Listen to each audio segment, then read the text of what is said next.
पिछले कई वर्षों से मालदीव्स में भारत विरोधी विचारधारा बढ़ती जा रही है।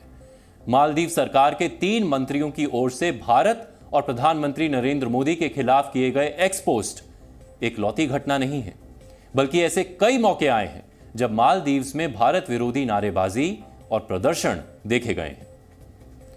मालदीव्स के राष्ट्रपति मोहम्मद मुइज्जू के चुनावी एजेंडे में भारत का विरोध करना भी शामिल था। चुनावों के दौरान मुइज्जू के कई चुनावी कार्यक्रमों में इंडिया आउट कैंपेन चलाया गया था। पारंपरिक रूप से मालदीव्स के हर राष्ट्रपति ने इंडिया फर्स्ट की पॉलिसी अपनाई है, लेकिन मोहम्मद मुइज्जू ने भारत का समर्थन ना करते हुए उसके विरोध का रास्ता चुना। मालदीव्स का हर राष्ट्रपति पद ग्रहण करने के बाद अपना पहला आधिकारिक विदेशी दौरा भारत से शुरू करता रहा है, लेकिन मोहम्मद मुइज्जू वो पहले राष्ट्रपति हैं जो भारत के बजाय सबसे पहले टर्की गए थे और आज वो चीन के लिए रवाना हो गए। राष्ट्रपति बनने के बाद ही मोहम्मद मुइज्जू ने सबसे पहले मालदीव्स में मौजूद भारतीय सैनिकों को मालदीव्स छोड़ने की धमकी दे दी थी। उनके ये कदम यही इशारा कर रहे थे कि मालदीव्स अब भारत का करीबी ना बनकर चीन का करीबी बनना चाहता है। हालांकि इस मुद्दे पर हमने मालदीव्स के पूर्व उपराष्ट्रपति से बात की। Talking about the current government, we have seen the Maldivian president choosing other countries as his first visit. He, in fact, is visiting China now. He's left Maldives for China on a state visit. Do you see the government taking a markedly anti-India stance?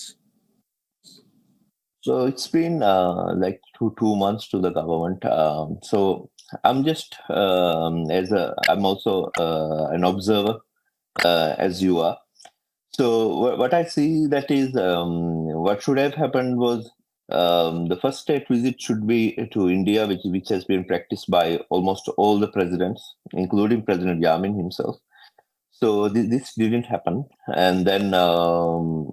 So what we see is, I would say, there are elements of anti-India in the party itself, and it is yet to be seen what is the real government decisions that they will take in the next few months, and especially this trip as well. So we are yet to see what is the real stand of the government.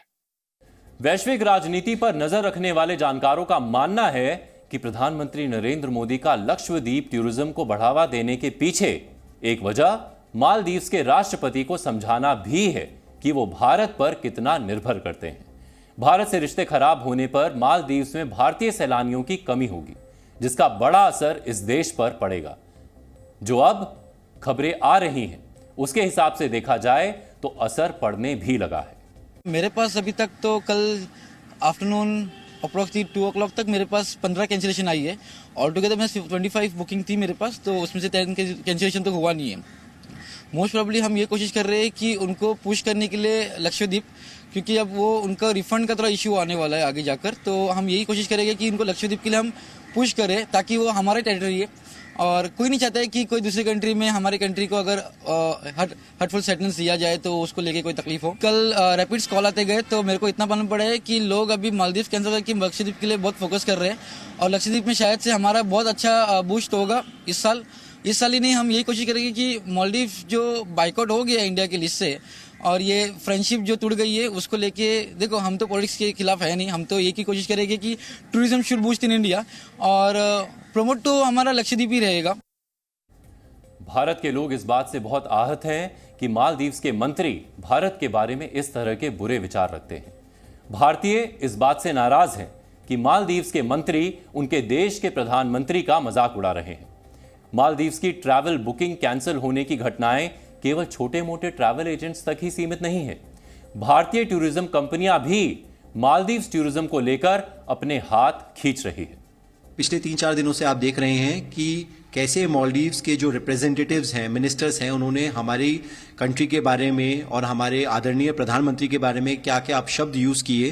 उनके उस अपशब्द सुनने के बाद में एक proud citizen होने के नाते हमने डिसीजन लिया कि जो 3 लाख लोग इंडिया से मालदीव जाते हैं उसको अब हम सपोर्ट नहीं करेंगे और अब हमने सारी टिकट्स बुकिंग बंद कर दी हैं मालदीव्स की और हम अपना पूरा प्रयास कर रहे हैं कि हम इंडियन डेस्टिनेशंस को प्रमोट करें, जैसे कि लक्षद्वीप हो, उसको हम प्रचार कर रहे हैं।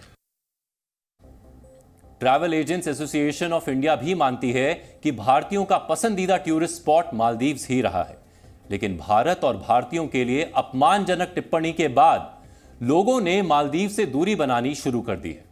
अब तक 15,000 से ज्यादा लोगों ने मालदीव्स की बुकिंग कैंसिल करवा दी है। हालांकि एसोसिएशन के अध्यक्ष ये भी मान रही हैं कि मालदीव्स के वो लोग जिनका घर टूरिज्म के इसी बिजनेस से चलता है, उनके मुताबिक मंत्रियों का बयान उनके अपने विचार हैं। किसी कंट्री को हक नहीं है कि head of the another country को कुछ बोला जाए। सबसे पहली बात तो ये है, everyone has the self respect, और सेल्फ रिस्पेक्ट के बिना दुनिया नहीं हिलती। और हम जो सबसे बड़े उनके सर्विस हम प्रोवाइडर्स हैं, टूरिज्म प्रोवाइडर्स हैं, इकोनॉमी प्रोवाइडर्स हैं, they have no right to speak like this, and we have worked very closely with them.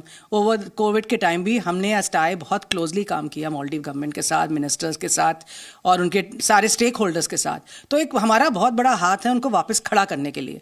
एक दो आदमियों की वजह से, ये कहते हैं ना, एक मछली खराब करती है पूरे तालाब को, वही हुआ है कि 3 मिनिस्टर्स ने जो कमेंट किया हमारे कंट्री के ऊपर और हमारे प्रधानमंत्री में, इन पूरी कंट्री को इसका हर्जाना देना पड़ेगा। प्रधानमंत्री नरेंद्र मोदी ने लक्षद्वीप के बीचेस को बेस्ट जगह माना है। वो लगातार घरेलू टूरिज्म को बढ़ावा दे रहे हैं और पिछले कुछ समय से रीजनल टूरिज्म भी तेजी से बढ़ा है, जिसमें लक्षद्वीप एक नया विकल्प बनकर सामने आया है।